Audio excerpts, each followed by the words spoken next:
মুখ্যমন্ত্রীর উত্তরবঙ্গ সফরের আগে পদ্মশিবিরে বট ভাঙন। তৃণমূলের জন বার্লা। মুখ্যমন্ত্রী মমতা বন্দ্যোপাধ্যায়ের উত্তরবঙ্গ সফরের আগে পদ্মশিবিরে বট ভাঙন। জল্পনা সত্যি করে তৃণমূলে যোগ দিলেন প্রাক্তন বিজেপি সাংসদ জন বার্লা। বৃহস্পতিবার কলকাতার তৃণমূল ভবনে ঘাসফুল শিবিরের পতাকা হাতে তুলে নেন তিনি। ছিলেন দলের রাজ্য সভাপতি সুব্রত বক্সি, মন্ত্রী অরূপ বিশ্বাস। গত লোকসভা নির্বাচনে বিজেপি টিকিট না দেওয়ায় দলের সঙ্গে দূরত্ব বাড়িয়েছিলেন প্রাক্তন কেন্দ্রীয় মন্ত্রী জন বার্লা। তখনই ফুল বদলের জল্পনা শুরু হয়। পরবর্তীতে দিল্লি গিয়ে নেতৃত্বের সঙ্গে সাক্ষাৎও করেন প্রাক্তন বিজেপি সাংসদ। তারপর বেশ কিছুদিন রাজনীতিতে সক্রিয়ভাবে দেখা যায়নি তাঁকে। কয়েক মাস আগে নতুন করে মাথাচাড়া দেয় জন বার্লার দলের জল্পনা।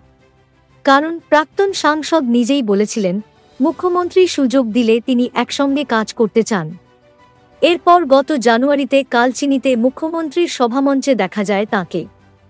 তবে সেই সময় তৃণমূলের পতাকা হাতে নেননি জন বার্লা। ফলে তাঁর দলবদল নিয়ে জল্পনা জারি ছিলই। এরই মাঝে গত রবিবার সিকিমের মুখ্যমন্ত্রী সহ একাধিক বিজেপি নেতা গিয়েছিলেন প্রাক্তন সাংসদদের বাড়িতে। সেই সময় মনে করা হচ্ছিল দলের সঙ্গে দূরত্ব ঘুঁচল বার্লার। কিন্তু কয়েকদিনের মধ্যেই স্পষ্ট হল ভাঙন। অবশেষে তৃণমূলে যোগ দিলেন জন বার্লা। ২৬-এর নির্বাচনের আগে প্রাক্তন কেন্দ্রীয় মন্ত্রীর এই দলত্যাগ উত্তরবঙ্গের ভোটে যথেষ্ট প্রভাব ফেলবে বলেই মনে করছে ওয়াকিবহল মহল।